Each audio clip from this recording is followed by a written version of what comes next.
Chapter 1. Once, when I was 6, I saw a magnificent picture in a book about the jungle called True Stories. It showed a boa constrictor swallowing a wild beast. Here is a copy of the picture. In the book it said, boa constrictors swallow their prey whole without chewing. Afterward, they are no longer able to move, and they sleep for 6 months they need for digestion. In those days, I thought a lot about jungle adventures and eventually managed to make my first drawing with a colored pencil. My drawing number 1 looked like this. I showed the grown-ups my masterpiece, and I asked them if my drawing scared them. They answered, "Why should anyone be scared of a hat?" My drawing was not a picture of a hat.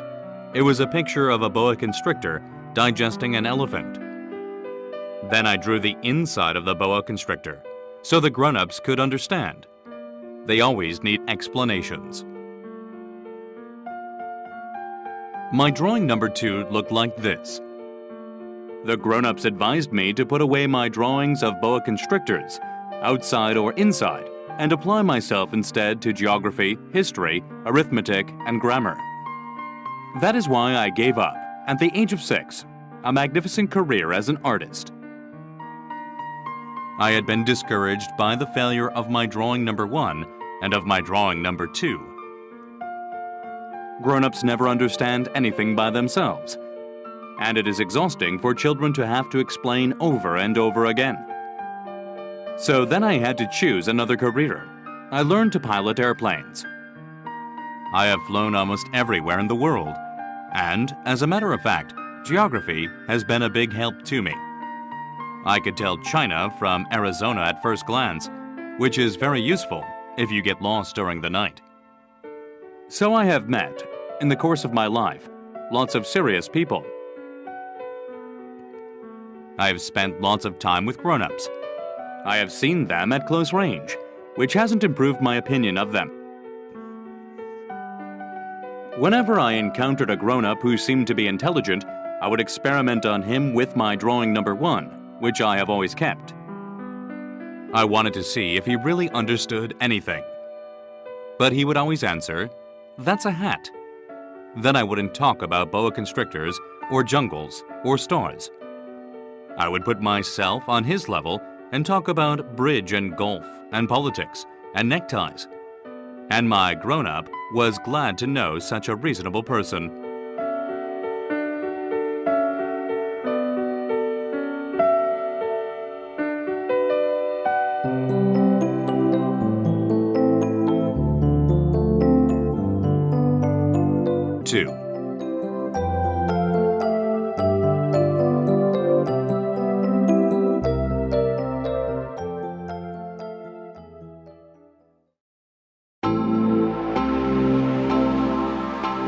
So I lived all alone, without anyone I could really talk to, until I had to make a crash landing in the Sahara Desert 6 years ago. Something in my plane's engine had broken.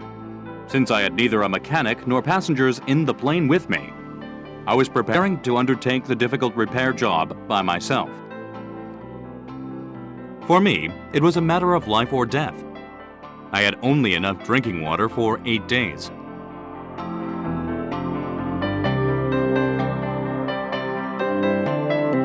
The first night, then, I went to sleep on the sand 1,000 miles from any inhabited country. I was more isolated than a man shipwrecked on a raft in the middle of the ocean. So you can imagine my surprise when I was awakened at daybreak by a funny little voice saying, "Please, draw me a sheep." What? Draw me a sheep? I leaped up as if I had been struck by lightning. I rubbed my eyes hard. I stared, and I saw an extraordinary little fellow staring back at me very seriously. Here is the best portrait I managed to make of him later on. But of course, my drawing is much less attractive than my model. This is not my fault. My career as a painter was discouraged at the age of 6 by the grown-ups, and I had never learned to draw anything except boa constrictors, outside and inside. so I stared wide-eyed at this apparition. Don't forget that I was 1,000 miles from any inhabited territory. Yet this little fellow seemed to be neither lost nor dying of exhaustion, hunger, or thirst, nor did he seem scared to death. There was nothing in his appearance that suggested a child lost in the middle of the desert 1,000 miles from any inhabited territory. When I finally managed to speak, I asked him, "But what are you doing here?" And then he repeated, very slowly and very seriously, "Please, draw me a sheep." When you encounter an overpowering mystery, you don't dare disobey. Absurd as it seemed, 1,000 miles from all inhabited regions and in danger of death, I took a piece of paper and a pen out of my pocket. But then I remembered that I had mostly studied geography, history, arithmetic, and grammar. And I told the little fellow, rather crossly, that I didn't know how to draw. He replied, "That doesn't matter. Draw me a sheep." Since I had never drawn a sheep, I made him one of the only 2 drawings I knew how to make. The one of the boa constrictor from outside, and I was astounded to hear the little fellow answer, "No, no, I don't want an elephant inside a boa constrictor.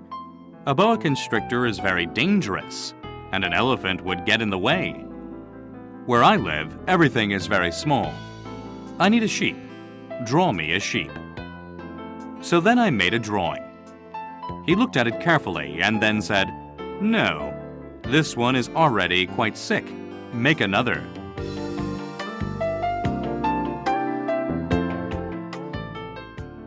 I made another drawing. My friend gave me a kind, indulgent smile. "You can see for yourself. That's not a sheep, it's a ram. It has horns." So I made my 3rd drawing, but it was rejected like the others. "This one's too old. I want a sheep that will live a long time." So then, impatiently, since I was in a hurry to start work on my engine, I scribbled this drawing and added, "This is just the crate. The sheep you want is inside." But I was amazed to see my young critic's face light up. "That's just the kind I wanted. Do you think this sheep will need a lot of grass?" "Why?" "Because where I live, everything is very small. There's sure to be enough. I've given you a very small sheep." He bent over the drawing. "Not so small as all that. Look, he's gone to sleep." And that's how I made the acquaintance of the little prince.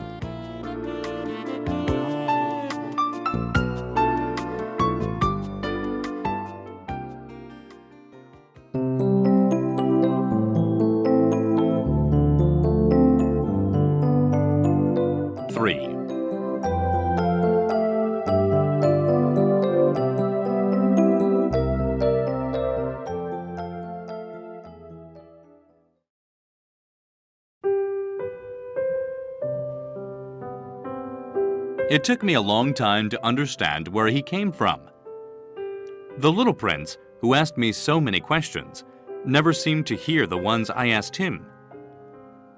It was things he said quite at random that, bit by bit, explained everything. For instance, when he first caught sight of my airplane, I won't draw my airplane, that would be much too complicated for me. He asked, "What's that thing over there?" "It's not a thing, it flies. It's an airplane. My airplane." And I was proud to tell him I could fly. Then he exclaimed, "What? You fell out of the sky?" "Yes," I said modestly. "Oh, that's funny." And the little prince broke into a lovely peal of laughter, which annoyed me a good deal. I like my misfortunes to be taken seriously. Then he added, "So you fell out of the sky too? What planet are you from?" That was when I had the first clue to the mystery of his presence, and I questioned him sharply. "Do you come from another planet?" But he made no answer. He shook his head a little, still staring at my airplane. "Of course, that couldn't have brought you from very far." And he fell into a reverie that lasted a long while. Then, taking my sheep out of his pocket, he plunged into contemplation of his treasure. You can imagine how intrigued I was by this hint about other planets. I tried to learn more. Where do you come from, little fellow? Where is this, where I live, of yours? Where will you be taking my sheep? After a thoughtful silence, he answered, The good thing about the crate you've given me is that he can use it for a house after dark. Of course, and if you're good, I'll give you a rope to tie him up during the day, and a stake to tie him to. This proposition seemed to shock the little prince. Tie him up? What a funny idea! But if you don't tie him up, he'll wander off somewhere and get lost. My friend burst out laughing again. Where could he go? Anywhere, straight ahead. Then the little prince remarked quite seriously, Even if he did, everything's so small where I live. And he added, perhaps a little sadly, straight ahead, you can't go very far.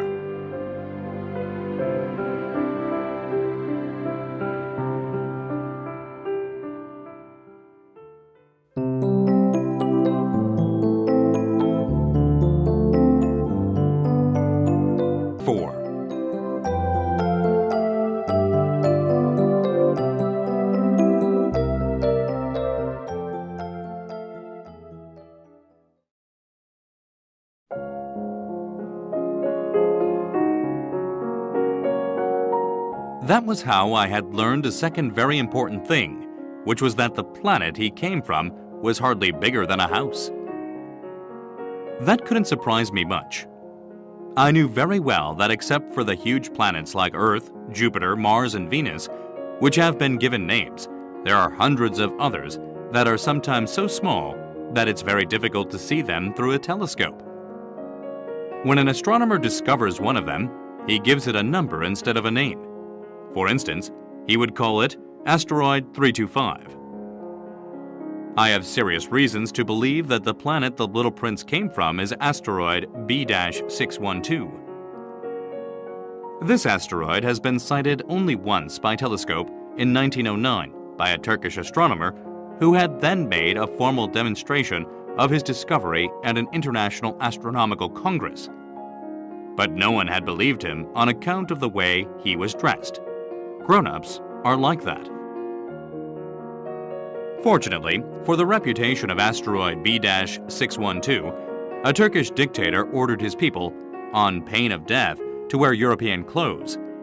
The astronomer repeated his demonstration in 1920, wearing a very elegant suit, and this time everyone believed him. If I've told you these details about asteroid B-612, and if I've given you its number, it is on account of the grown-ups. Grown-ups like numbers. When you tell them about a new friend, they never ask questions about what really matters. They never ask, what does his voice sound like? What games does he like best? Does he collect butterflies? They ask, how old is he? How many brothers does he have? How much does he weigh? How much money does his father make? Only then do they think they know him. If you tell grown-ups, I saw a beautiful red brick house with geraniums at the windows and doves on the roof, they won't be able to imagine such a house. You have to tell them, I saw a house worth 100,000 francs. Then they exclaim, what a pretty house. So if you tell them, the proof of the little prince's existence is that he was delightful, that he laughed, and that he wanted a sheep. When someone wants a sheep, that proves he exists. They shrug their shoulders and treat you like a child. But if you tell them, the planet he came from is asteroid B-612, then they'll be convinced, and they won't bother you with their questions. That's the way they are. You must not hold it against them. Children should be very understanding of grown-ups. But of course, those of us who understand life couldn't care less about numbers. I should have liked to begin this story like a fairy tale. I should have liked to say, once upon a time, there was a little prince who lived on a planet hardly any bigger than he was and who needed a friend. For those who understand life, that would sound much truer. The fact is, I don't want my book to be taken lightly. Telling these memories is so painful for me. It's already been 6 years since my friend went away, taking his sheep with him. But I try to describe him here, so I won't forget him. It's sad to forget a friend. Not everyone has had a friend, and I might become like the grown-ups who are no longer interested in anything but numbers. Which is still another reason why I've bought a box of paints and some pencils. It's hard to go back to drawing at my age when you've never made any attempts since the one of a boa from inside and the one of a boa from outside at the age of 6. I'll certainly try to make my portraits as true to life as possible, but I'm not entirely sure of succeeding. One drawing works, and the next no longer bears any resemblance, and I'm a little off on his height too. In this one, the little prince is too tall, and here he's too short, and I'm uncertain about the color of his suit. So I grope in one direction and another, as best I can. In the end, I'm sure to get certain more important details all wrong. But here you'll have to forgive me. My friend never explained anything. Perhaps he thought I was like himself. But I, unfortunately, cannot see a sheep through the sides of a crate. I may be a little like the grown-ups. I must have grown old.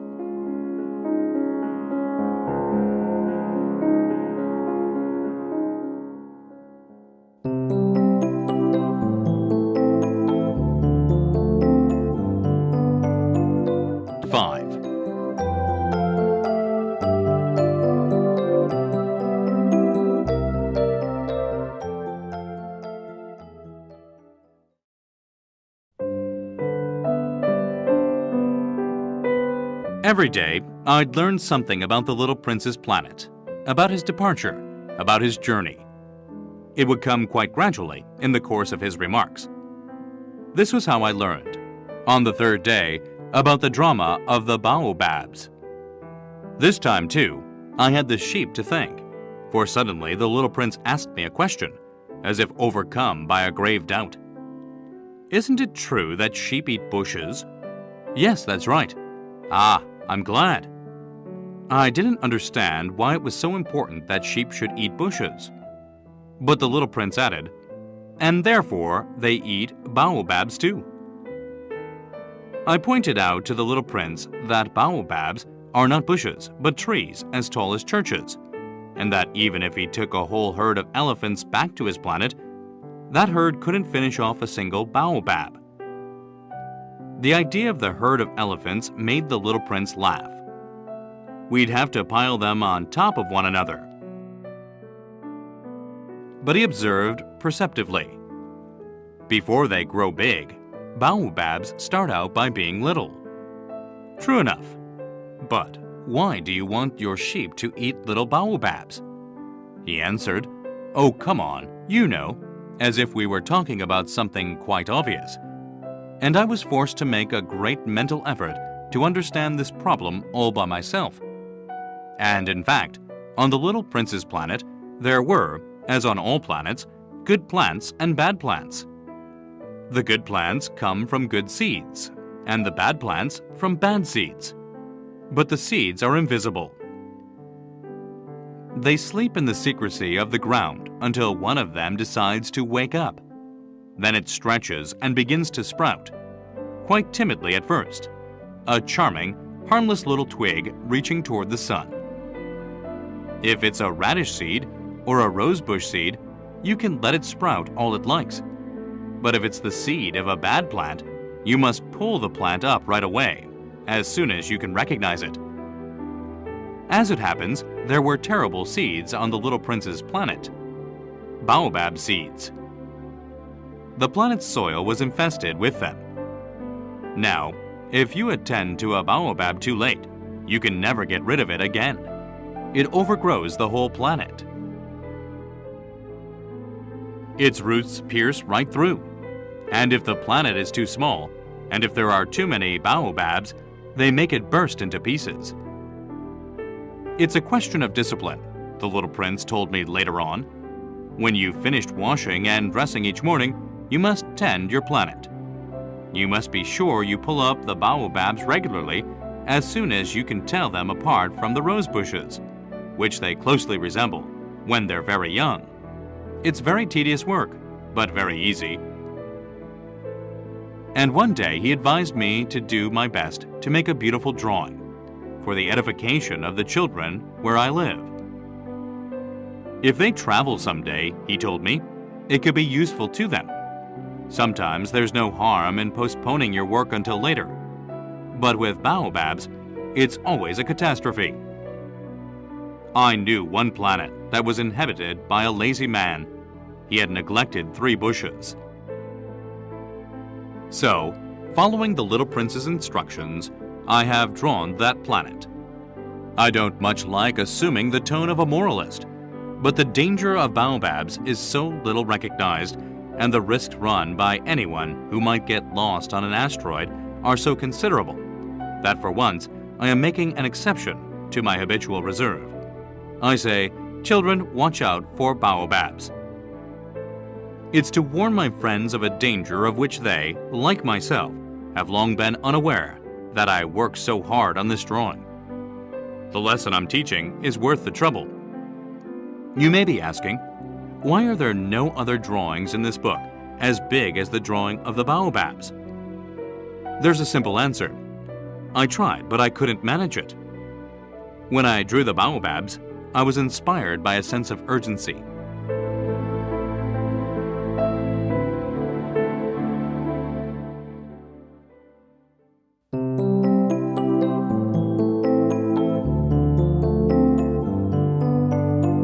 Six.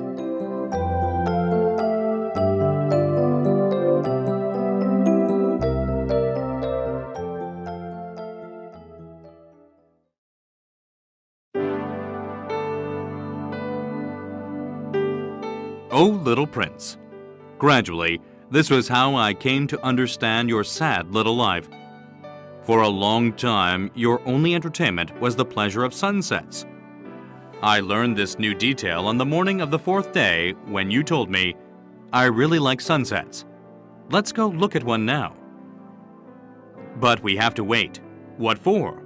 For the sun to set. At first, you seemed quite surprised. And then you laughed at yourself. And you said to me, I think I'm still at home. Indeed, when it's noon in the United States, the sun, as everyone knows, is setting over France.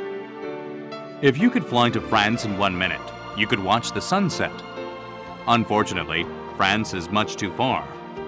But on your tiny planet, all you had to do was move your chair a few feet. And you would watch the twilight whenever you wanted to.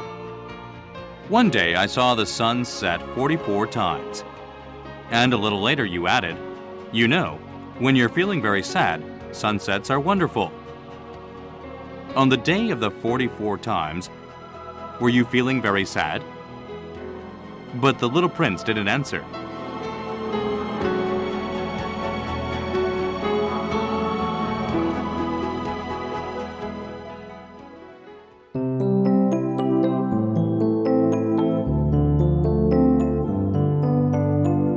Seven.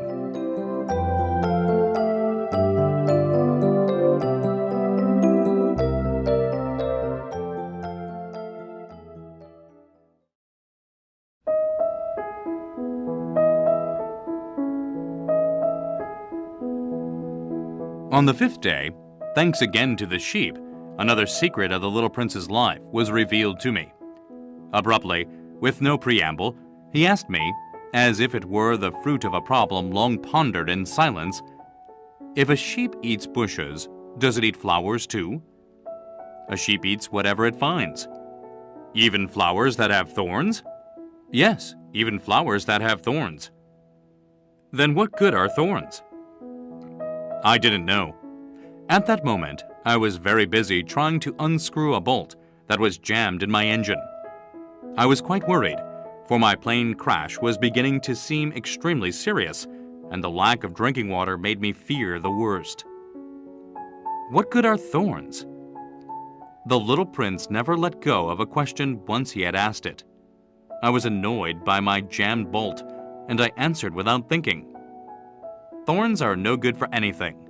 They're just the flower's way of being mean. Oh, but after a silence, he lashed out at me with a sort of bitterness. I don't believe you. Flowers are weak. They're naive.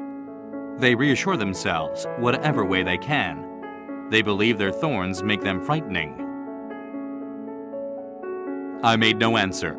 At that moment, I was thinking, if this bolt stays jammed, I'll knock it off with the hammer. Again, the little prince disturbed my reflections. Then you think flowers? No, not at all. I don't think anything. I just said whatever came into my head. I'm busy here with something serious. He stared at me astounded. Something serious?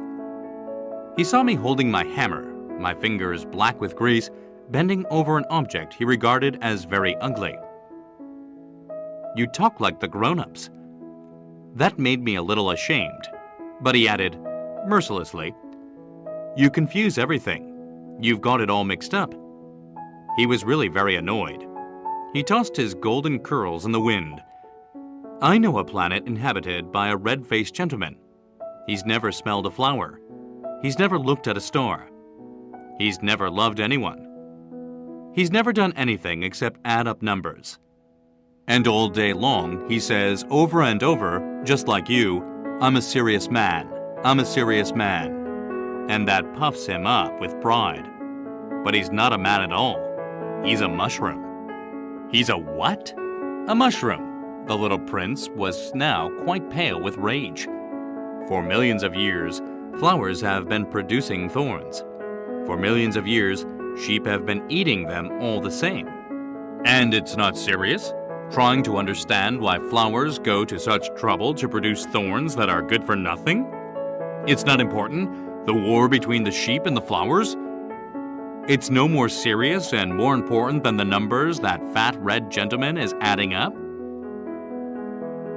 Suppose I happen to know a unique flower, one that exists nowhere in the world except on my planet, one that a little sheep can wipe out in a single bite one morning, just like that, without even realizing what he's doing.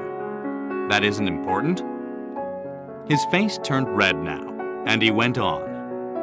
If someone loves a flower of which just one example exists among all the millions and millions of stars, that's enough to make him happy when he looks at the stars. He tells himself, my flower's up there somewhere. But if the sheep eats the flower, then for him it's as if suddenly all the stars went out. And that isn't important? He couldn't say another word.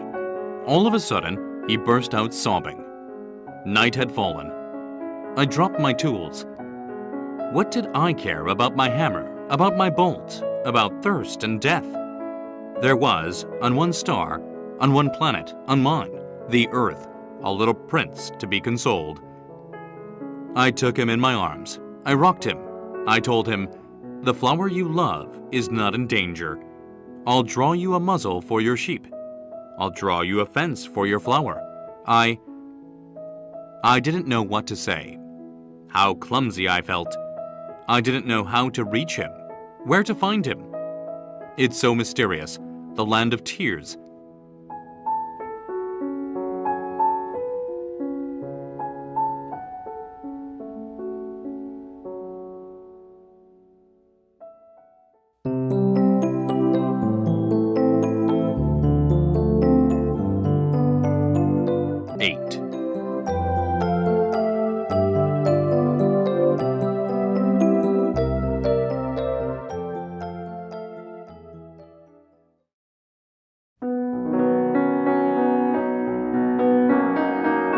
I soon learned to know that flower better.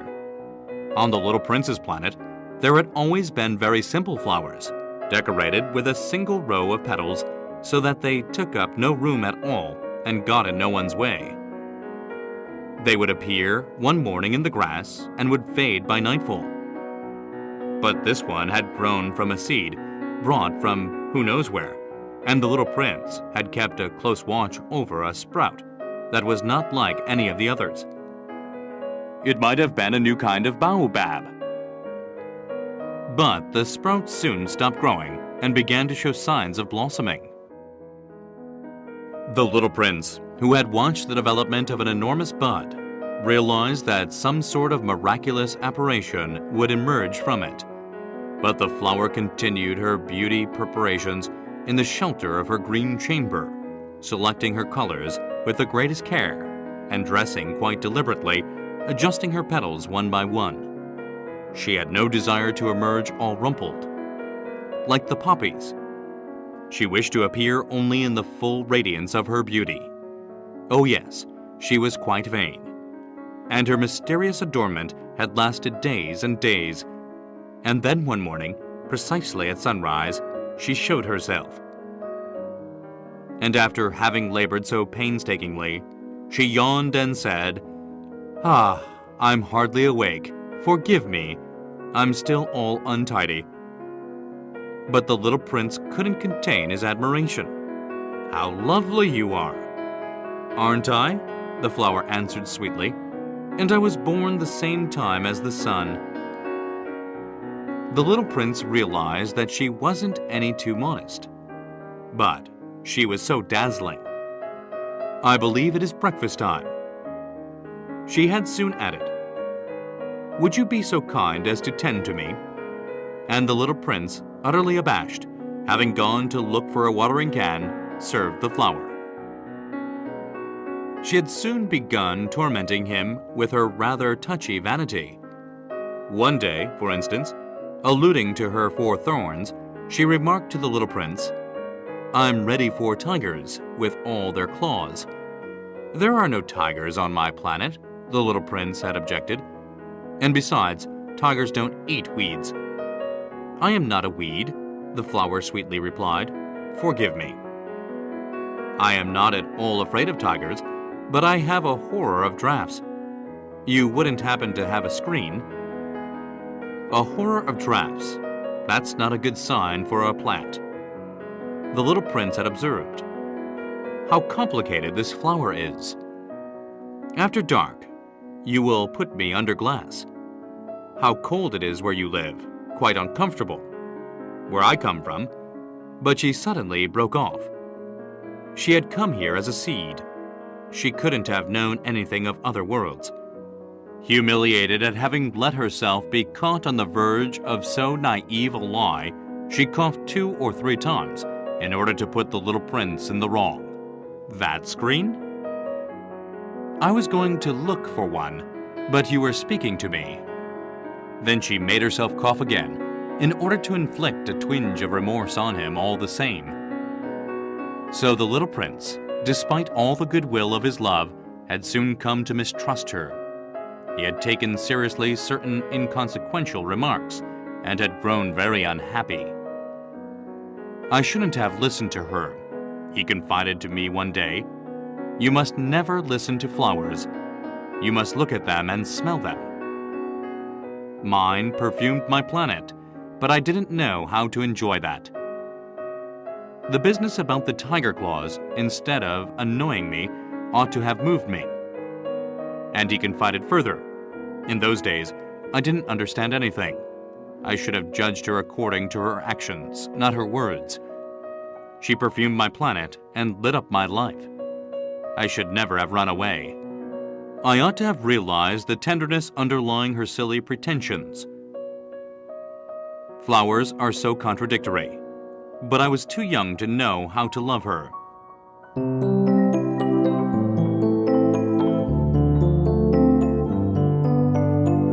9.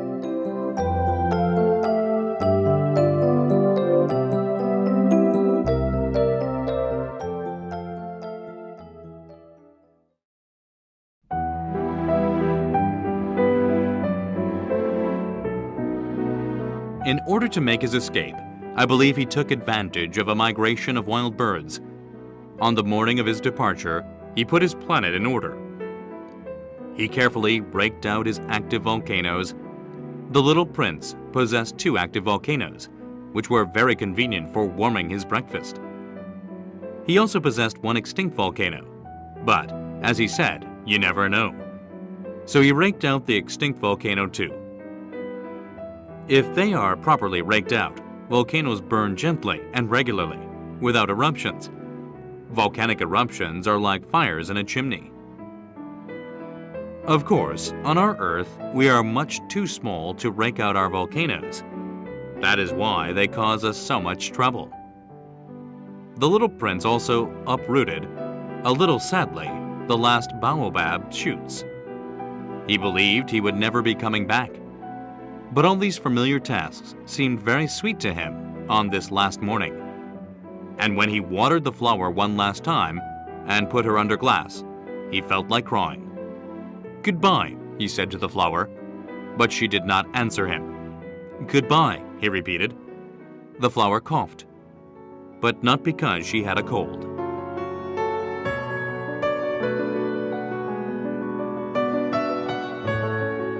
"I've been silly," she told him at last. "I asked your forgiveness. Try to be happy." He was surprised that there were no reproaches. He stood there quite bewildered, holding the glass bell in midair. He failed to understand this calm sweetness. "Of course I love you," the flower told him. "It was my fault you never knew. It doesn't matter. But you were just as silly as I was. Try to be happy. Put that glass thing down. I don't want it anymore." "But the wind." "My cold isn't that bad. The night air will do me good. I'm a flower." "But the animals." "I need to put up with 2 or 3 caterpillars if I want to get to know the butterflies. Apparently, they're very beautiful. Otherwise, who will visit me? You'll be far away. As for the big animals, I'm not afraid of them. I have my own claws." And she naively showed her 4 thorns. Then she added, "Don't hang around like this. It's irritating. You made up your mind to leave. Now go." For she didn't want him to see her crying. She was such a proud flower.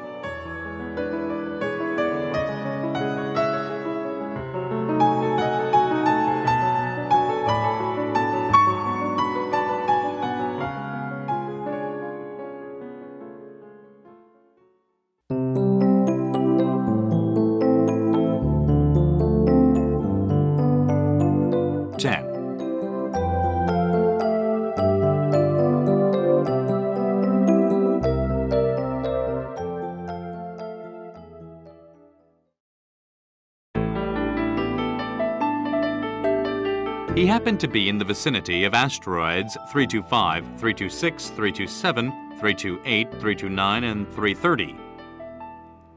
So, he began by visiting them, to keep himself busy and to learn something.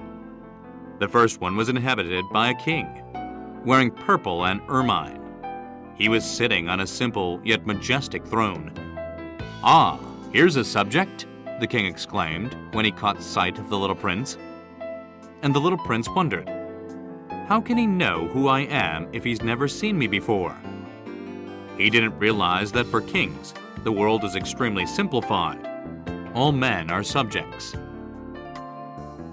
"Approach the throne so I can get a better look at you," said the king, very proud of being a king for someone at last. The little prince looked around for a place to sit down, but the planet was covered by the magnificent ermine cloak. So he remained standing, and since he was tired, he yawned. "It's a violation of etiquette to yawn in a king's presence," the monarch told him. "I forbid you to do so." "I can't help it," answered the little prince, quite embarrassed. "I've made a long journey, and I haven't had any sleep." "Then I command you to yawn," said the king. "I haven't seen anyone yawn for years. For me, yawns are a curiosity. Come on, yawn again. It is in order." "That intimidates me. I can't do it now," said the little prince, blushing deeply.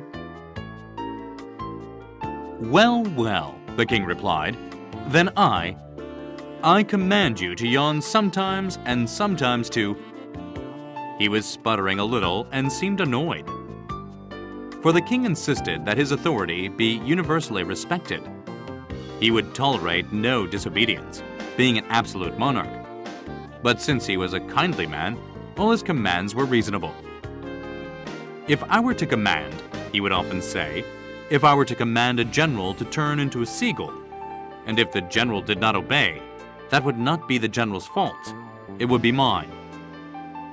May I sit down? The little prince timidly inquired. I command you to sit down, the king replied, majestically gathering up a fold of his ermine robe. But the little prince was wondering. The planet was tiny. Over what could the king really reign? Sire, he ventured, excuse me for asking. I command you to ask, the king hastened to say. Sire, over what do you reign? Over everything, the king answered, with great simplicity. Over everything? With a discreet gesture, the king pointed to his planet, to the other planets, and to the stars. Over all that?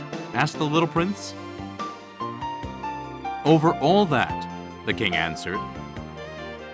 For not only was he an absolute monarch, but a universal monarch as well. And do the stars obey you? Of course, the king replied. They obey immediately. I tolerate no insubordination. Such power amazed the little prince.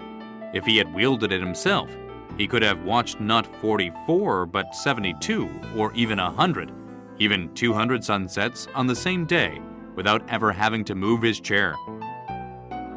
And since he was feeling rather sad on account of remembering his own little planet, which he had forsaken, he ventured to ask a favor of the king. I'd like to see a sunset. Do me a favor, Your Majesty. Command the sun to set. If I commanded a general to fly from one flower to the next like a butterfly, or to write a tragedy, or to turn into a seagull, and if the general did not carry out my command, which of us would be in the wrong, the general or me? You would be, said the little prince quite firmly. Exactly. One must command from each what each can perform, the king went on. Authority is based first of all upon reason. If you command your subjects to jump in the ocean, there will be a revolution. I am entitled to command obedience because my orders are reasonable. Then my sunset? Insisted the little prince, who never let go of a question once he had asked it. You shall have your sunset. I shall command it. But I shall wait, according to my science of government, until conditions are favorable. And when will that be? Inquired the little prince. Well, well, replied the king, first consulting a large calendar. Well, well, that will be that will be tonight, around 7:40. And you'll see how well I am obeyed. The little prince yawned. He was regretting his lost sunset. And besides, he was already growing a little bored. I have nothing further to do here, he told the king. I'm going to be on my way. Do not leave, answered the king, who was so proud of having a subject. Do not leave. I shall make you my minister. A minister of what? Of justice. But there's no one here to judge. You never know, the king told him. I have not yet explored the whole of my realm. I am very old. I have no room for a carriage, and it wearies me to walk. Oh, but I've already seen for myself, said the little prince, leaning forward to glance one more time at the other side of the planet. There's no one over there either. Then you shall pass judgment on yourself, the king answered. That is the hardest thing of all. It is much harder to judge yourself than to judge others. If you succeed in judging yourself, it's because you are truly a wise man. But I can judge myself anywhere, said the little prince. I don't need to live here. Well, well, the king said. I have good reason to believe that there is an old rat living somewhere on my planet. I hear him at night. You could judge that old rat. From time to time, you will condemn him to death. That way his life will depend on your justice. But you'll pardon him each time for economy's sake. There's only one rat. I don't like condemning anyone to death, the little prince said. And now I think I'll be on my way. No, said the king. The little prince, having completed his preparations, had no desire to aggrieve the old monarch. "If your majesty desires to be promptly obeyed, he should give me a reasonable command. He might command me, for instance, to leave before this minute is up. It seems to me that conditions are favorable." The king having made no answer, the little prince hesitated at first, and then, with a sigh, took his leave. "I make you my ambassador," the king hastily shouted after him. He had a great air of authority. "Grown-ups are so strange," the little prince said to himself as he went on his way.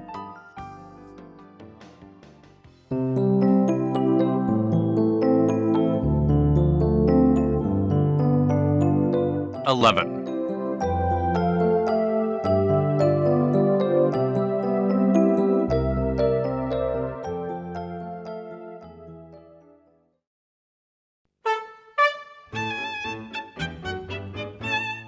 The second planet was inhabited by a very vain man. "Ah, a visit from an admirer," he exclaimed when he caught sight of the little prince, still at some distance. To vain men, other people are admirers. "Hello," said the little prince. "That's a funny hat you're wearing." "It's for answering acclamations," the very vain man replied. "Unfortunately, no one ever comes this way." "Is that so?" said the little prince, who did not understand what the vain man was talking about. "Clap your hands," directed the man. The little prince clapped his hands, and the vain man tipped his hat in modest acknowledgement. "This is more entertaining than the visit to the king," the little prince said to himself, and he continued clapping. The very vain man continued tipping his hat in acknowledgement. After 5 minutes of this exercise, the little prince tired of the game's monotony. "And what would make the hat fall off?" he asked. But the vain man did not hear him. Vain men never hear anything but praise. "Do you really admire me a great deal?" he asked the little prince. "What does that mean, admire?" "To admire means to acknowledge that I am the handsomest, the best dressed, the richest, and the most intelligent man on the planet." "But you're the only man on your planet. Do me this favor. Admire me all the same." "I admire you," said the little prince, with a little shrug of his shoulders. "But what is there about my admiration that interests you so much?" And the little prince went on his way. "Grown-ups are certainly very strange," he said to himself as he continued on his journey.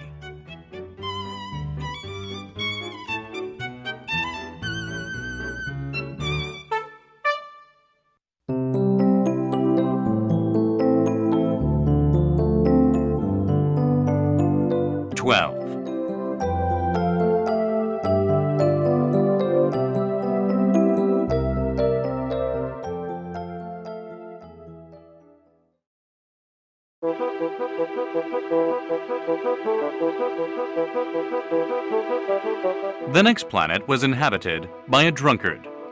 This visit was a very brief one, but it plunged the little prince into a deep depression. "What are you doing there?" he asked the drunkard, whom he found sunk in silence before a collection of empty bottles and a collection of full ones. "Drinking," replied the drunkard, with a gloomy expression. "Why are you drinking?" the little prince asked. "To forget," replied the drunkard. "To forget what?" inquired the little prince, who was already feeling sorry for him. "To forget that I'm ashamed," confessed the drunkard, hanging his head. "What are you ashamed of?" inquired the little prince, who wanted to help.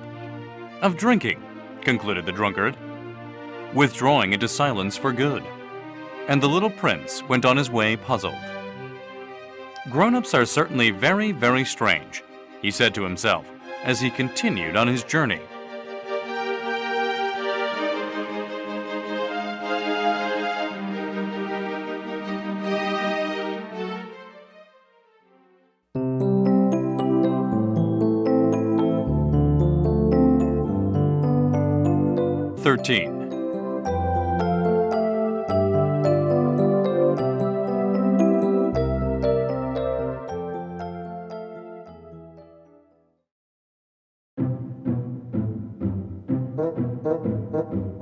The fourth planet belonged to a businessman.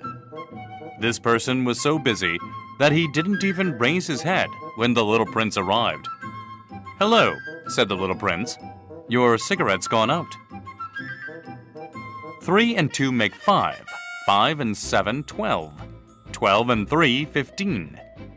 "Hello, 15 and 7, 22. 22 and 6, 28. No time to light it again. 26 and 5, 31. Whew! That amounts to 501,622,731. 500 million what? You're still there? 501 million. I don't remember. I have so much work to do. I'm a serious man. I can't be bothered with trifles. 2 and 5, 7. 501 million what? Repeated the little prince, who had never in his life let go of a question once he had asked it. The businessman raised his head. "For the 54 years I've inhabited this planet, I've been interrupted only 3 times. The first time was 22 years ago when I was interrupted by a beetle that had fallen onto my desk from God knows where. It made a terrible noise, and I made 4 mistakes in my calculations. The second time was 11 years ago, when I was interrupted by a fit of rheumatism. I don't get enough exercise. I haven't time to take strolls. I'm a serious person. The third time is right now. Where was I? 501 million. Million what?" The businessman realized that he had no hope of being left in peace. "Oh, of those little things you sometimes see in the sky. Flies? No, those little shiny things. Bees? No, those little golden things that make lazy people daydream. Now, I'm a serious person. I have no time for daydreaming." "Ah, you mean the stars. Yes, that's it, stars. And what do you do with 500 million stars? 501,622,731. I'm a serious person, and I'm accurate." "And what do you do with those stars?" "What do I do with them?" "Yes, nothing. I own them." "You own the stars?" "Yes.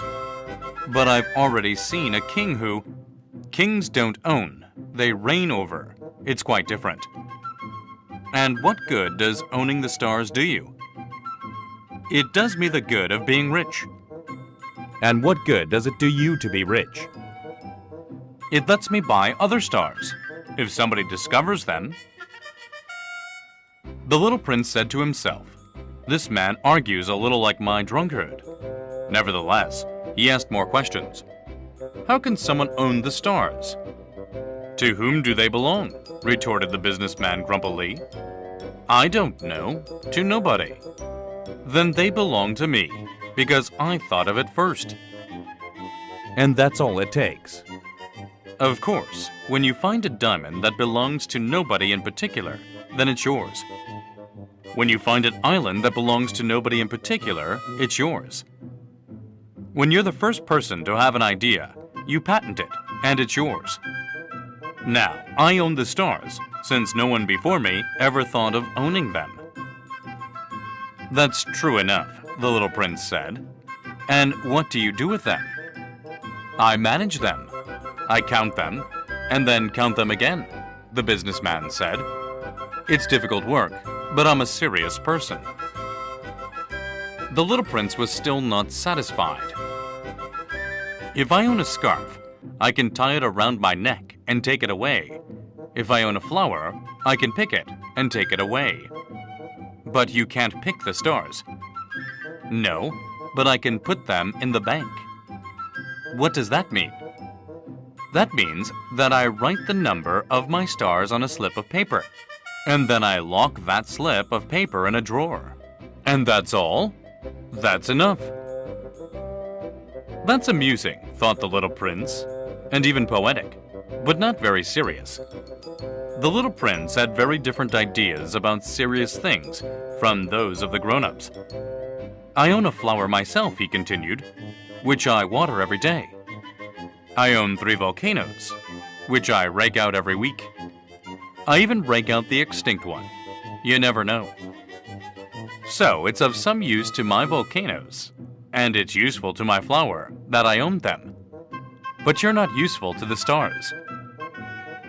The businessman opened his mouth, but found nothing to say in reply, and the little prince went on his way. Grown-ups are certainly quite extraordinary, was all he said to himself as he continued on his journey.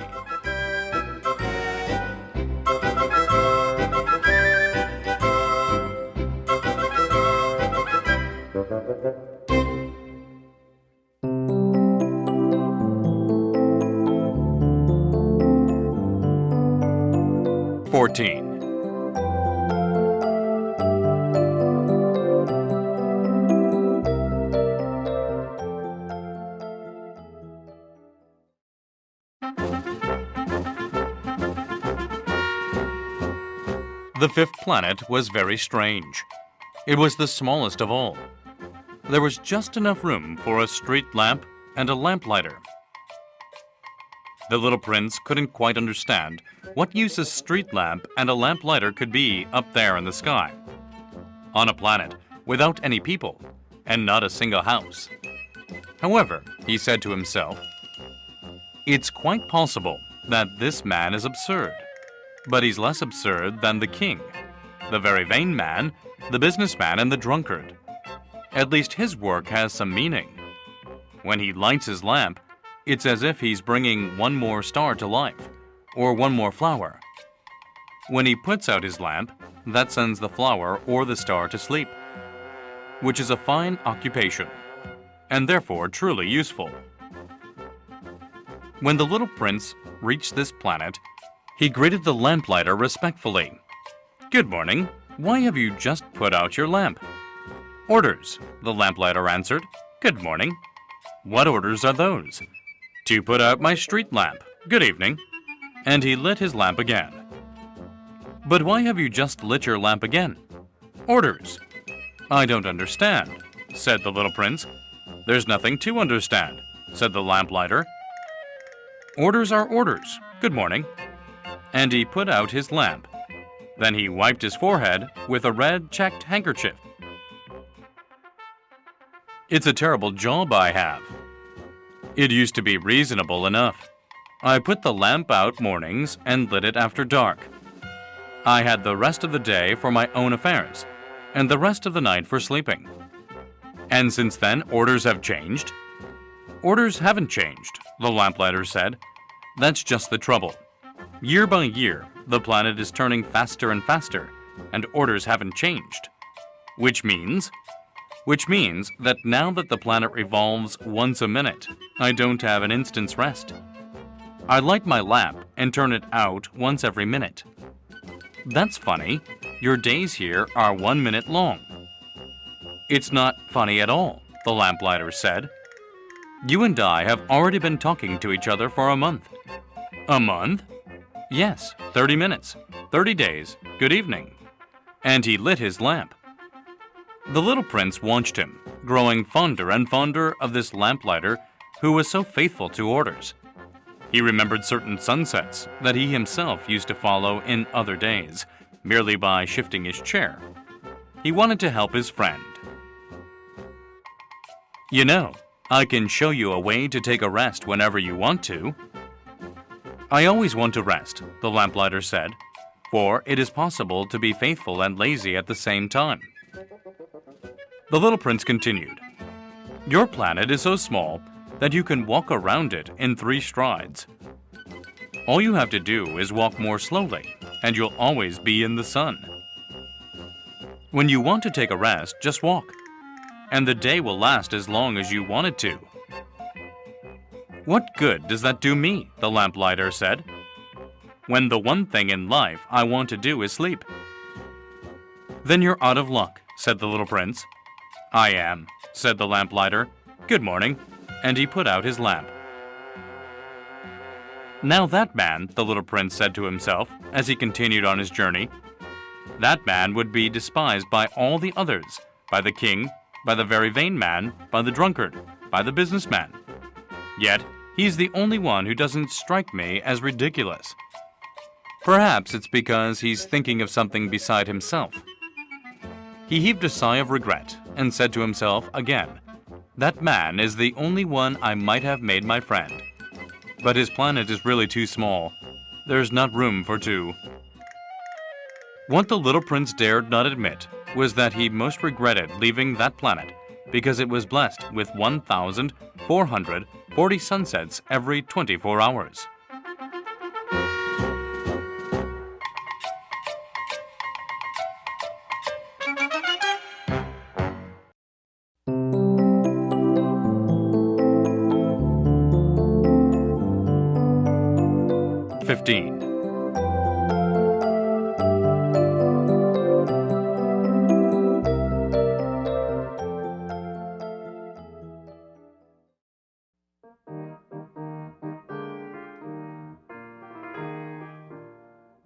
The sixth planet was 10 times bigger than the last.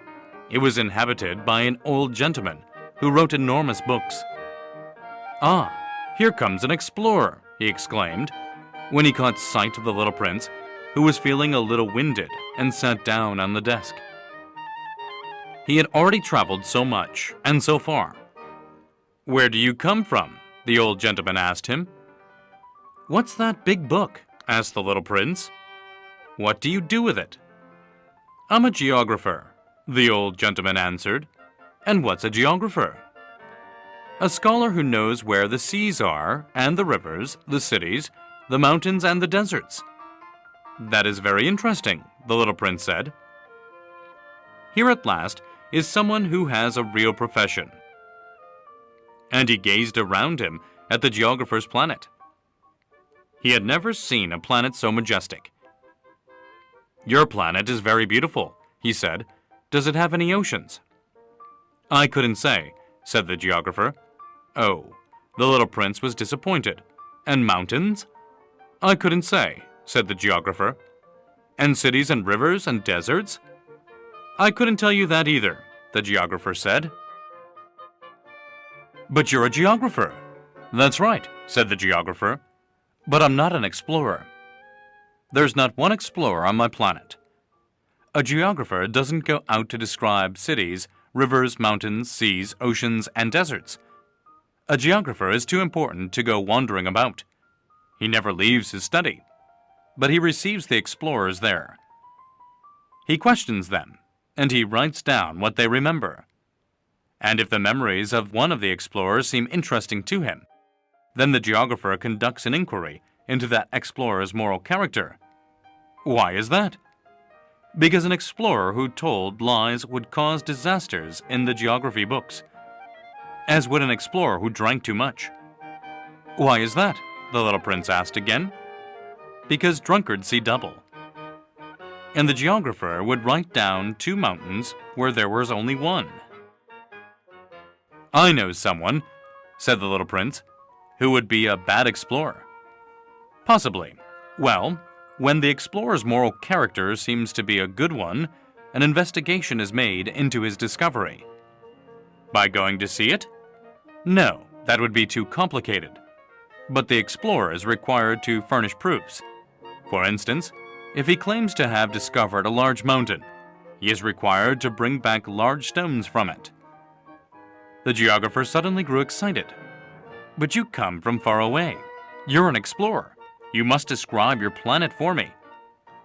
And the geographer, having opened his logbook, sharpened his pencil. Explorers' reports are first recorded in pencil. Ink is used only after proofs have been furnished. "Well," said the geographer expectantly. "Oh, where I live," said the little prince, "is not very interesting. It's so small. I have 3 volcanoes, 2 active and 1 extinct. But you never know." "You never know," said the geographer. "I also have a flower." "We don't record flowers," the geographer said. "Why not? It's the prettiest thing." Because flowers are ephemeral. What does ephemeral mean? Geography, said the geographer, are the finest books of all. They never go out of fashion. It is extremely rare for a mountain to change position. It is extremely rare for an ocean to be drained of its water. We write eternal things. But extinct volcanoes can come back to life, the little prince interrupted. What does ephemeral mean? Whether volcanoes are extinct or active comes down to the same thing for us, said the geographer. For us, what counts is the mountain. That doesn't change. But what does ephemeral mean? Repeated the little prince, who had never in all his life let go of a question once he had asked it. It means, which is threatened by imminent disappearance.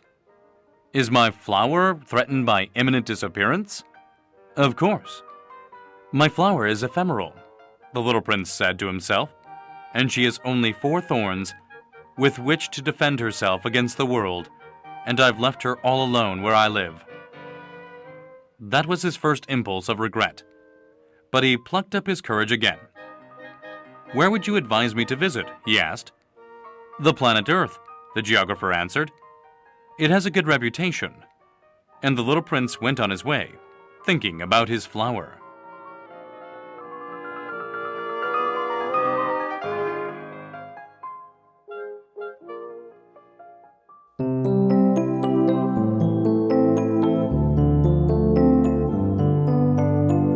Chapter 16.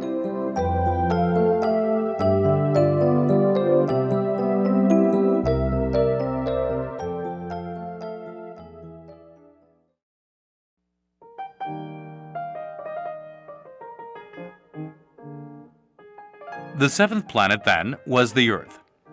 The Earth is not just another planet.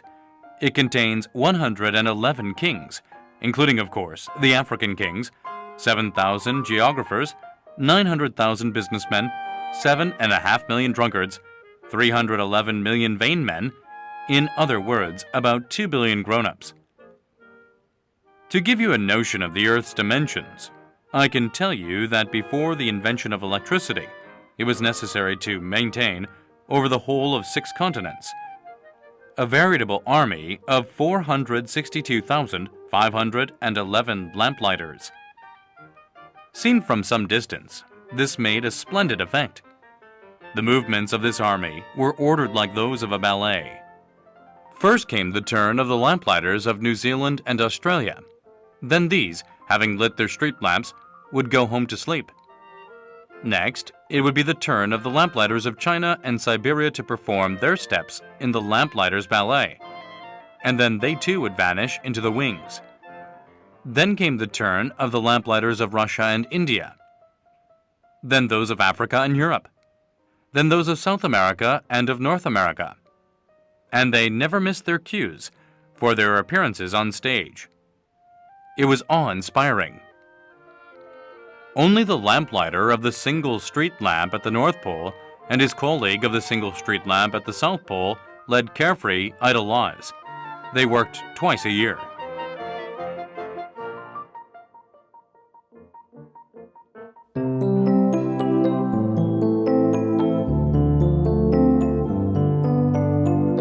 Chapter 17.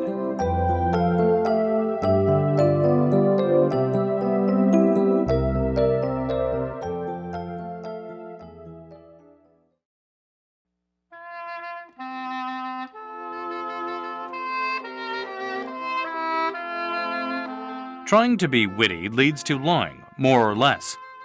What I just told you about the lamplighters isn't completely true, and I risk giving a false idea of our planet to those who don't know it.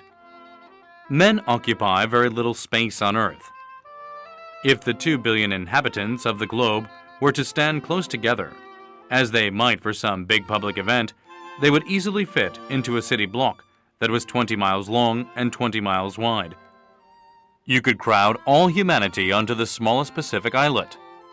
Grown-ups, of course, won't believe you. They're convinced they take up much more room. They consider themselves as important as the baobabs. So you should advise them to make their own calculations. They love numbers, and they'll enjoy it. But don't waste your time on this extra task. It's unnecessary. Trust me. So once he reached Earth, the little prince was quite surprised not to see anyone. He was beginning to fear he had come to the wrong planet, when a moon-colored loop uncoiled on the sand. "Good evening," the little prince said, just in case. "Good evening," said the snake. "What planet have I landed on?" asked the little prince. "On the planet Earth, in Africa," the snake replied. "Ah, and are there no people on Earth?" "It's the desert here. There are no people in the desert. Earth is very big," said the snake. The little prince sat down on a rock and looked up into the sky. "I wonder," he said, "if the stars are lit up so that each of us can find his own someday. Look at my planet. It's just overhead, but so far away." "It's lovely," the snake said. "What have you come to Earth for?" "I'm having difficulties with a flower," the little prince said. "Ah," said the snake, and they were both silent. "Where are the people?" the little prince finally resumed the conversation. "It's a little lonely in the desert." "It's also lonely with people," said the snake. The little prince looked at the snake for a long time. "You're a funny creature," he said at last, "no thicker than a finger." "But I'm more powerful than a king's finger," the snake said. The little prince smiled. "You're not very powerful. You don't even have feet. You couldn't travel very far." "I can take you further than a ship," the snake said. He coiled around the little prince's ankle like a golden bracelet. "Anyone I touch, I send back to the land from which he came," the snake went on. "But you're innocent, and you come from a star." The little prince made no reply. "I feel sorry for you, being so weak on this granite earth," said the snake. "I can help you, someday, if you grow too homesick for your planet. I can." "Oh, I understand just what you mean," said the little prince. "But why do you always speak in riddles?"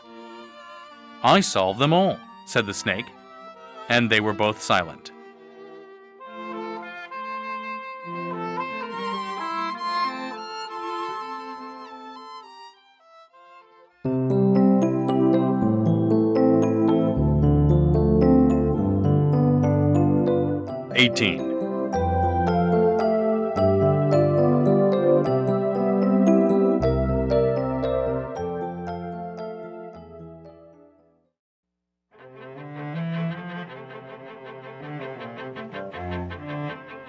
The little prince crossed the desert and encountered only one flower.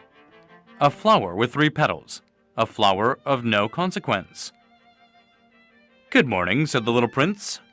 "Good morning," said the flower. "Where are the people?" the little prince inquired politely. The flower had one day seen a caravan passing. "People? There are 6 or 7 of them, I believe, in existence. I caught sight of them years ago. But you never know where to find them. The wind blows them away. They have no roots, which hampers them a good deal." "Goodbye," said the little prince.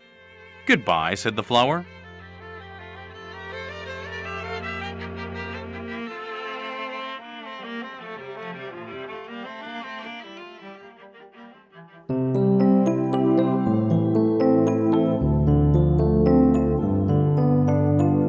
"19.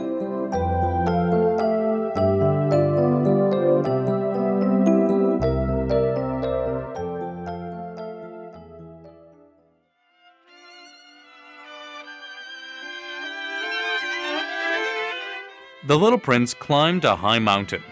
The only mountains he had ever known were the 3 volcanoes, which came up to his knee. And he used the extinct volcano as a footstool. "From a mountain as high as this one," he said to himself, "I'll get a view of the whole planet and all the people on it." But he saw nothing but rocky peaks, as sharp as needles. "Hello," he said, just in case. "Hello, hello, hello, hello, hello, hello, hello," the echo answered. "Who are you?" asked the little prince. "Who are you? Who are you? Who are you? Who are you? Who are you? Who are you?" The echo answered. "Let's be friends. I'm lonely," he said. I'm lonely. I'm lonely. I'm lonely. The echo answered. What a peculiar planet, he thought. It's all dry and sharp and hard, and people here have no imagination. They repeat whatever you say to them. Where I live, I had a flower. She always spoke first.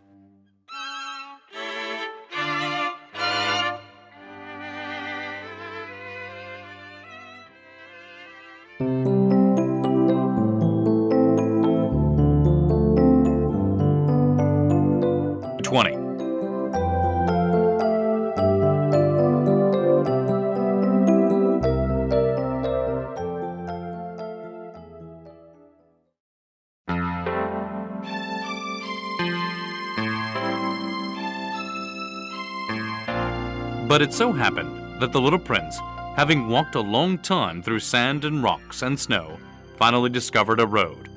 And all roads go to where there are people. Good morning, he said. It was a blossoming rose garden. Good morning, said the roses. The little prince gazed at them. All of them looked like his flower. Who are you? He asked, astounded.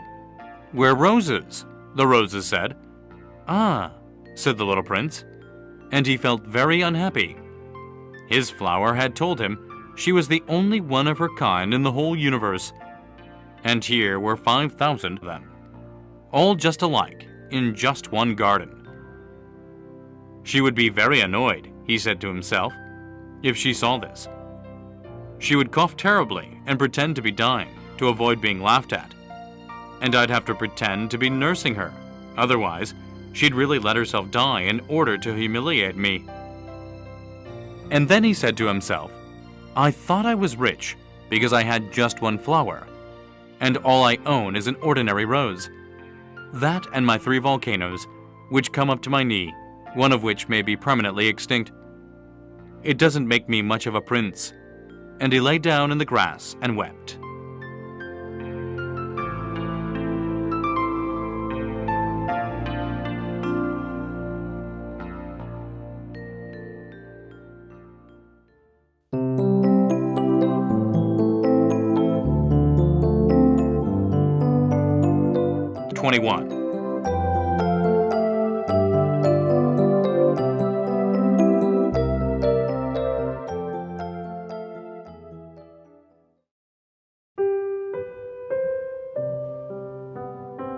It was then that the fox appeared. Good morning, said the fox. Good morning, the little prince answered politely, though when he turned around he saw nothing. I'm here, the voice said, under the apple tree. Who are you?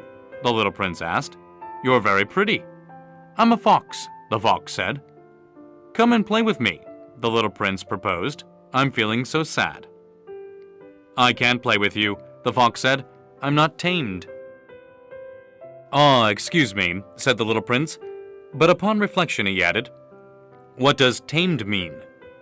You're not from around here, the fox said. What are you looking for? I'm looking for people, said the little prince. What does tamed mean? People, said the fox, have guns and they hunt. It's quite troublesome.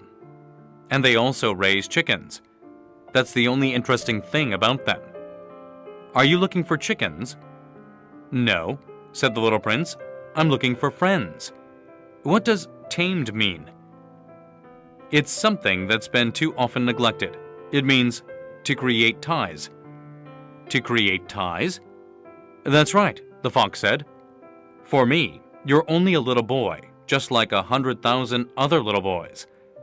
And I have no need of you. And you have no need of me either. For you, I'm only a fox, like 100,000 other foxes. But if you tame me, we'll need each other. You'll be the only boy in the world for me. I'll be the only fox in the world for you. I'm beginning to understand, the little prince said. There's a flower. I think she's tamed me. Possibly, the fox said. On Earth, one sees all kinds of things. Oh, this isn't on Earth, the little prince said. The fox seemed quite intrigued. On another planet? Yes. Are there hunters on that planet? No. Now that's interesting, And chickens? No, nothing's perfect, sighed the fox. But he returned to his idea. My life is monotonous. I hunt chickens, people hunt me. All chickens are just alike, and all men are just alike. So, I'm rather bored. But if you tame me, my life will be filled with sunshine. I'll know the sound of footsteps that will be different from all the rest. Other footsteps send me back underground. Yours will call me out of my burrow like music. And then look, you see the wheat fields over there? I don't eat bread. For me, wheat is of no use whatever. Wheat fields say nothing to me, which is sad. But you have hair the color of gold. So, it will be wonderful once you've tamed me. The wheat, which is golden, will remind me of you, and I'll love the sound of the wind in the wheat. The fox fell silent and stared at the little prince for a long while. Please, tame me, he said. I'd like to, the little prince replied, but I haven't much time. I have friends to find, and so many things to learn. The only things you learn are the things you tame, said the fox. People haven't time to learn anything. They buy things ready-made in stores. But since there are no stores where you can buy friends, people no longer have friends. If you want a friend, tame me. What do I have to do? Asked the little prince. You have to be very patient, the fox answered. First, you'll sit down a little ways away from me, over there in the grass. I'll watch you out of the corner of my eye, and you won't say anything. Language is the source of misunderstandings, but day by day, you'll be able to sit a little closer. The next day, the little prince returned. It would have been better to return at the same time, the fox said. For instance, if you come at 4 in the afternoon, I'll begin to be happy by 3.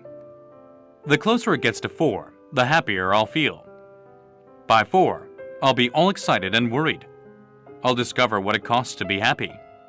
But if you come at any old time, I'll never know when I should prepare my heart. There must be rites. What's a rite? Asked the little prince. That's another thing that's been too often neglected, said the fox. It's the fact that one day is different from the other days, 1 hour from the other hours. My hunters, for example, have a rite. They dance with the village girls on Thursdays. So Thursday's a wonderful day. I can take a stroll all the way to the vineyards. If the hunters danced whenever they chose, the days would all be just alike, and I'd have no holiday at all. That was how the little prince tamed the fox. And when the time to leave was near, "Ah," the fox said, "I shall weep." "It's your own fault," the little prince said.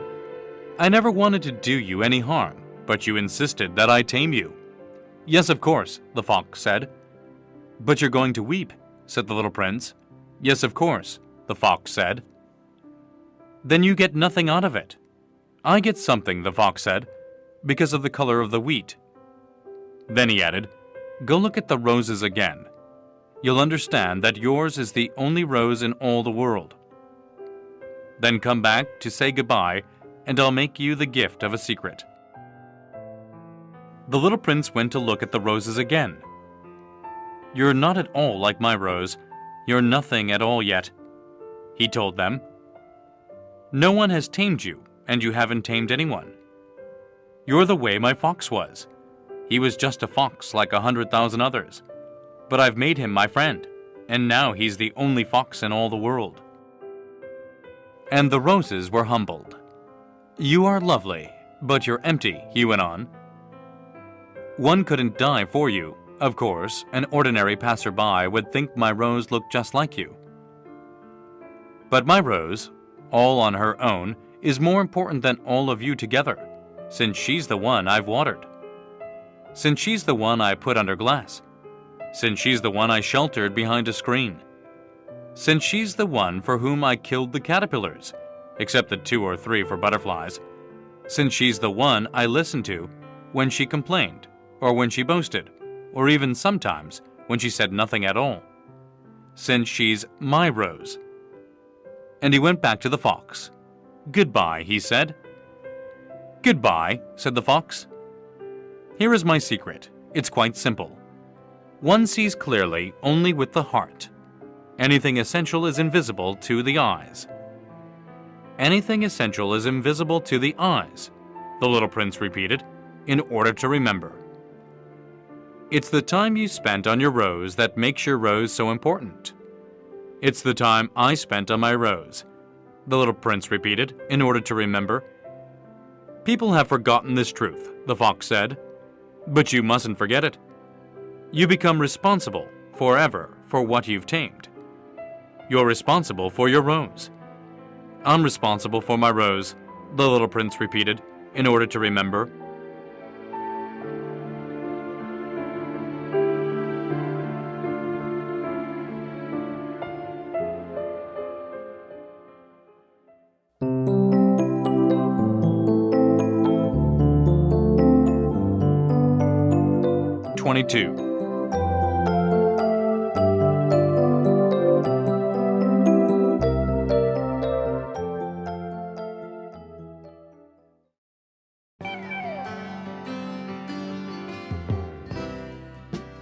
"Good morning," said the little prince. "Good morning," said the railway switchman. "What is it that you do here?" asked the little prince. "I sort the travelers into bundles of 1,000, the switchman said. "I dispatch the trains that carry them, sometimes to the right, sometimes to the left." And a brightly lit express train, roaring like thunder, shook the switchman's cabin. "What a hurry they're in," said the little prince. "What are they looking for?" "Not even the engineer on the locomotive knows," the switchman said. And another brightly lit express train thundered by in the opposite direction. "Are they coming back already?" asked the little prince. "They're not the same ones," the switchman said. "It's an exchange." "They weren't satisfied where they were?" asked the little prince. "No one is ever satisfied where he is," the switchman said. And a third brightly lit express train thundered past. "Are they chasing the first travelers?" asked the little prince. "They're not chasing anything," the switchman said. "They're sleeping in there, or else they're yawning. Only the children are pressing their noses against the window panes." "Only the children know what they're looking for," said the little prince. "They spend their time on a rag doll, and it becomes very important. And if it's taken away from them, they cry." "They're lucky," the switchman said.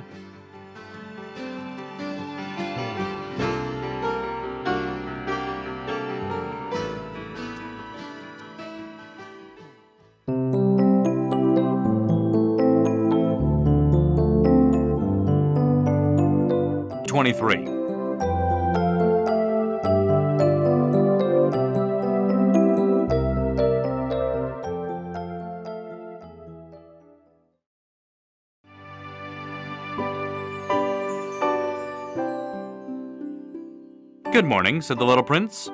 "Good morning," said the sales clerk. This was a sales clerk who sold pills invented to quench thirst. Swallow one a week, and you no longer feel any need to drink. "Why do you sell these pills?" "They save so much time," the sales clerk said. "Experts have calculated that you can save 53 minutes a week." "And what do you do with those 53 minutes?" "Whatever you like."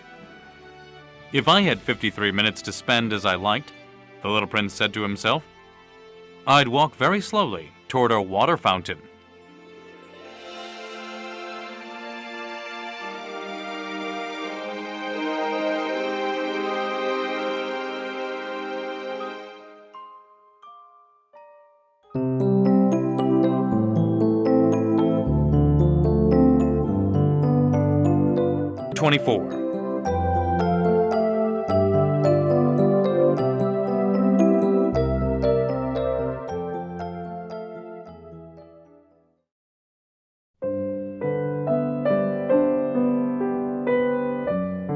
It was now the 8th day since my crash landing in the desert, and I'd listened to the story about the sales clerk as I was drinking the last drop of my water supply. "Ah," I said to the little prince, "your memories are very pleasant, but I haven't yet repaired my plane.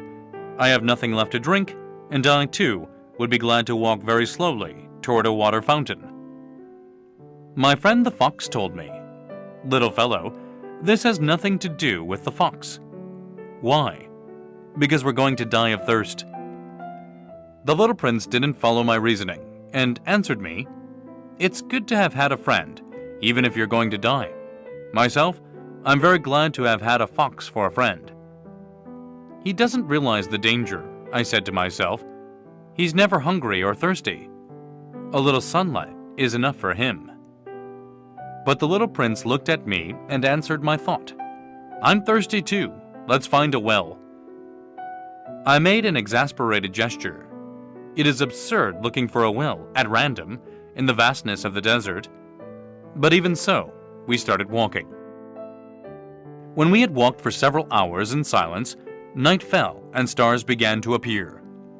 I noticed them as in a dream, being somewhat feverish on account of my thirst. The little prince's words danced in my memory. "So you're thirsty too?" I asked. But he didn't answer my question. He merely said to me, "Water can also be good for the heart."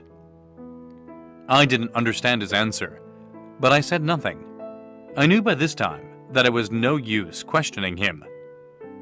He was tired. He sat down. I sat down next to him. And after a silence, he spoke again. "The stars are beautiful because of a flower you don't see." I answered, "Yes, of course," and without speaking another word, I stared at the ridges of sand in the moonlight. "The desert is beautiful," the little prince added. And it was true. I've always loved the desert. You sit down on a sand dune. You see nothing. You hear nothing. And yet something shines. Something sings in that silence. "What makes the desert beautiful," the little prince said, "is that it hides a well somewhere." I was surprised by suddenly understanding that mysterious radiance of the sands. When I was a little boy, I lived in an old house, and there was a legend that a treasure was buried in it somewhere. Of course, no one was ever able to find the treasure. Perhaps no one even searched. But it cast a spell over that whole house. My house hid a secret in the depths of its heart. "Yes," I said to the little prince, "whether it's a house or the stars or the desert, what makes them beautiful is invisible." "I'm glad," he said, "you agree with my fox." As the little prince was falling asleep, I picked him up in my arms and started walking again. I was moved. It was as if I was carrying a fragile treasure. It actually seemed to me there was nothing more fragile on earth. By the light of the moon, I gazed at that pale forehead, those closed eyes, those locks of hair trembling in the wind, and I said to myself, "What I'm looking at is only a shell. What's most important is invisible." As his lips parted in a half smile, I said to myself again, "What moves me so deeply about this sleeping little prince is his loyalty to a flower.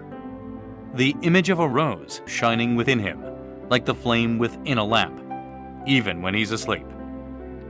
And I realized he was even more fragile than I had thought. Lamps must be protected. A gust of wind can blow them out. And walking on like that, I found the well at daybreak.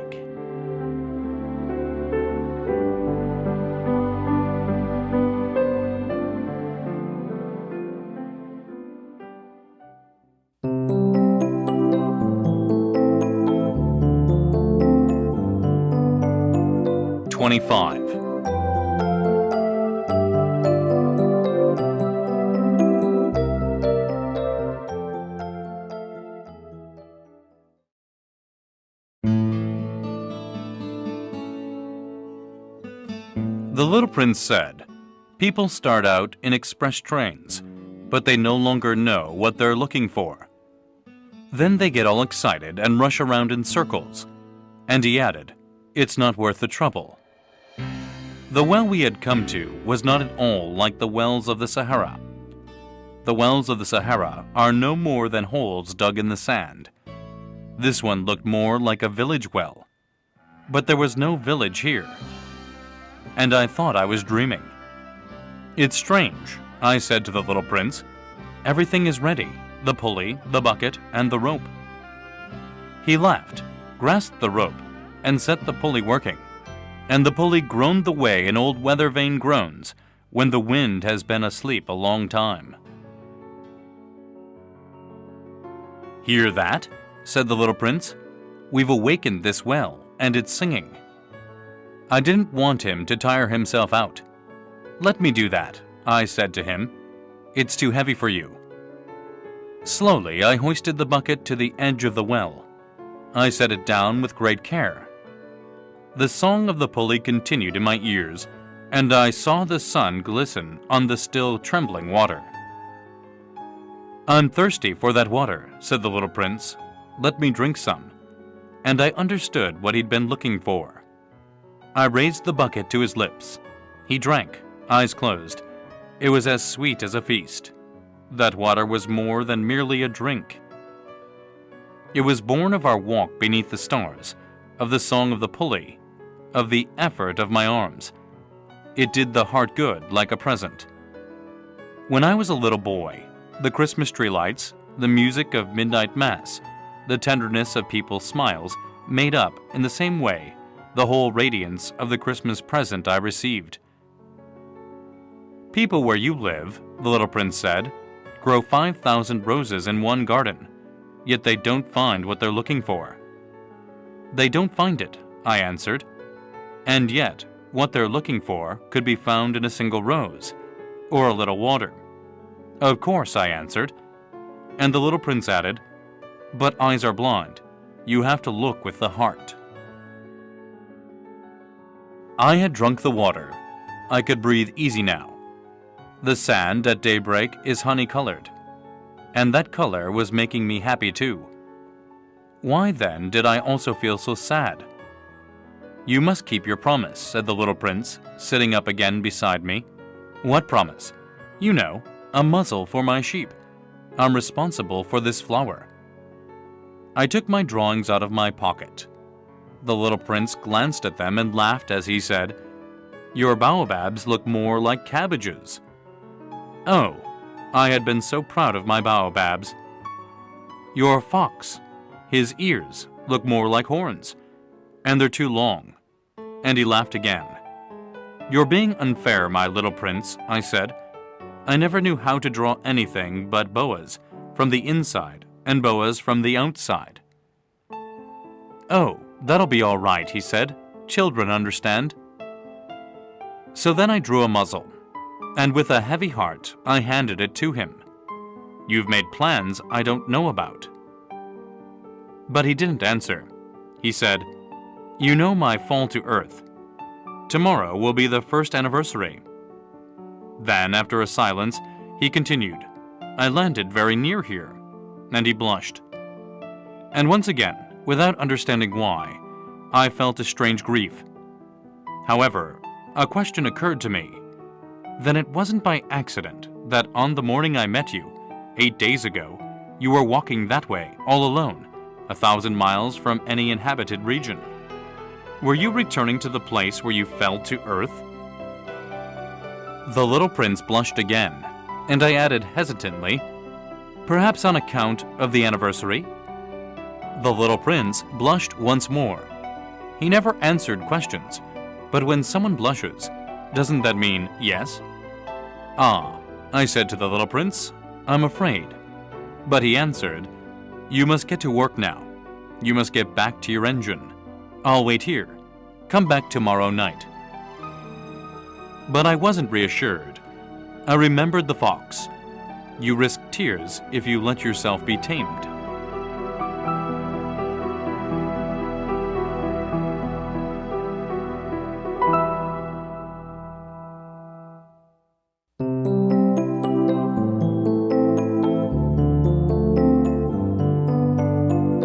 (26)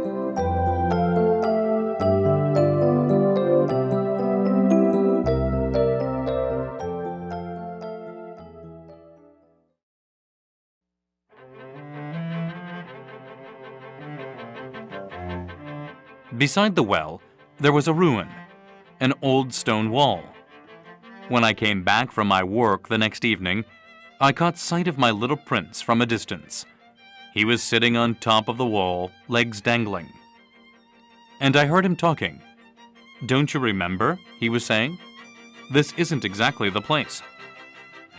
Another voice must have answered him then, for he replied, "Oh yes, it's the right day, but this isn't the place." I continued walking toward the wall. I still could neither see nor hear anyone. Yet the little prince answered again, "Of course, you'll see where my tracks begin on the sand. Just wait for me there. I'll be there tonight." I was 20 yards from the wall and still saw no one. Then the little prince said, after a silence, "Your poison is good. You're sure it won't make me suffer long?" I stopped short, my heart pounding, but I still didn't understand. "Now go away," the little prince said. "I want to get down from here." Then I looked down toward the foot of the wall and gave a great start. There, coiled in front of the little prince, was one of those yellow snakes that can kill you in 30 seconds. As I dug into my pocket for my revolver, I stepped back. But at the noise I made, the snake flowed over the sand like a trickling fountain, and without even hurrying, slipped away between the stones with a faint metallic sound. I reached the wall just in time to catch my little prince in my arms, his face white as snow. "What's going on here? You're talking to snakes now?" I had loosened the yellow scarf he always wore. I had moistened his temples and made him drink some water. And now I didn't dare ask him anything more. He gazed at me with a serious expression and put his arms round my neck. I felt his heart beating like a dying bird's when it's been shot. He said to me, "I'm glad you found what was the matter with your engine. Now you'll be able to fly again." "How did you know?" I was just coming to tell him that I had been successful beyond all hope. He didn't answer my question. All he said was, "I'm leaving today too." And then sadly, "It's much further. It's much more difficult." I realized that something extraordinary was happening.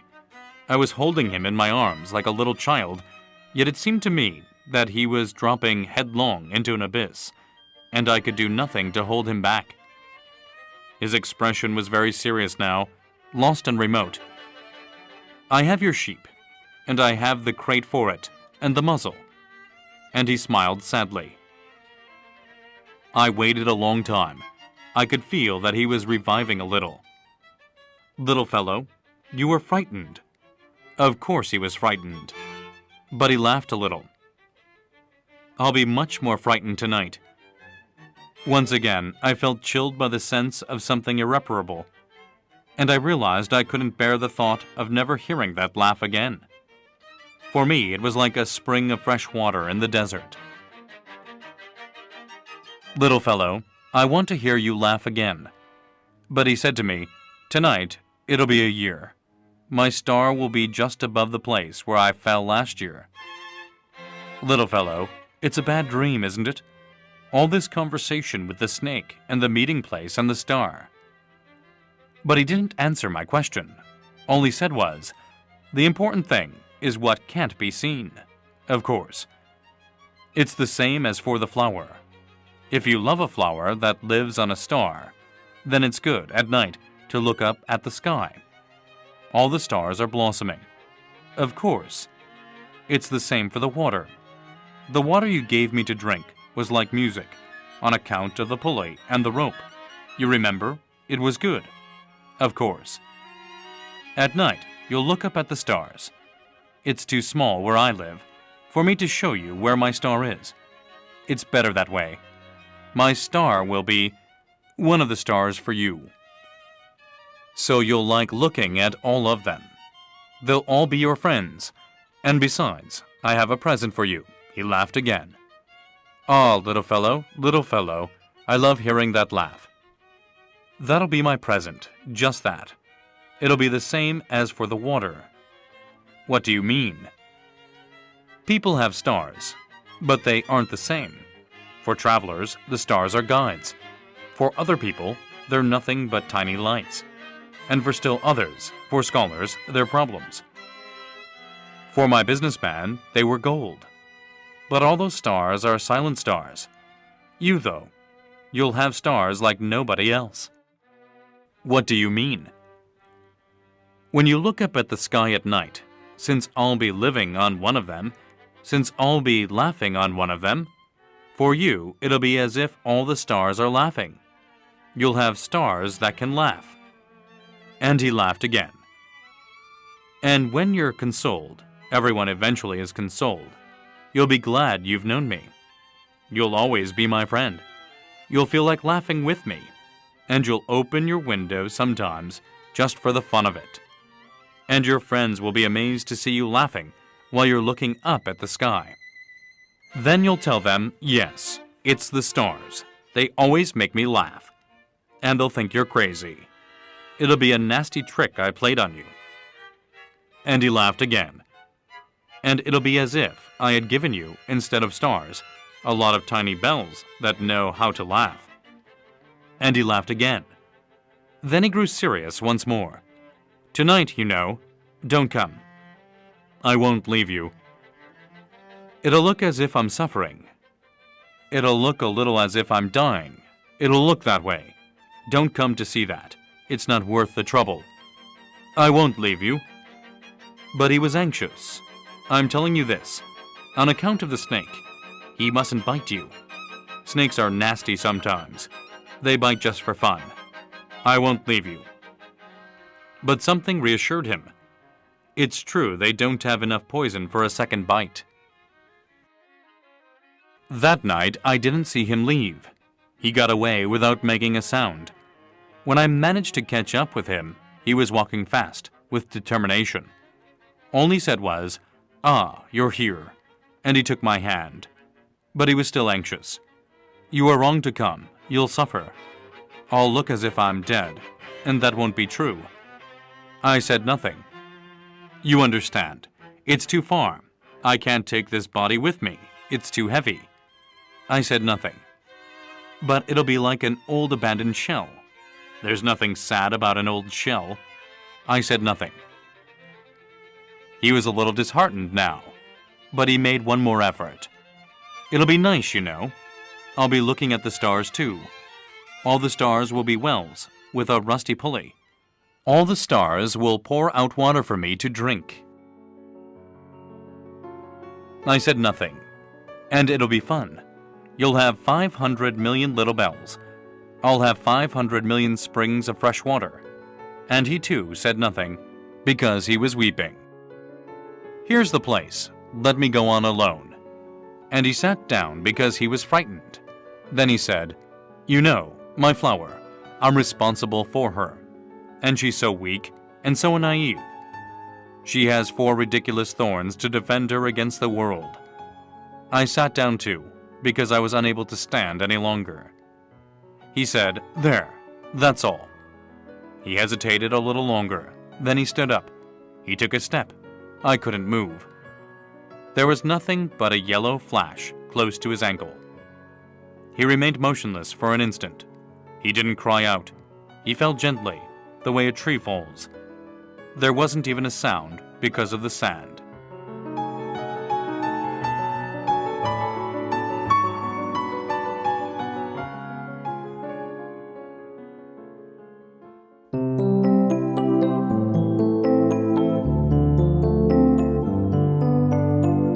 "27.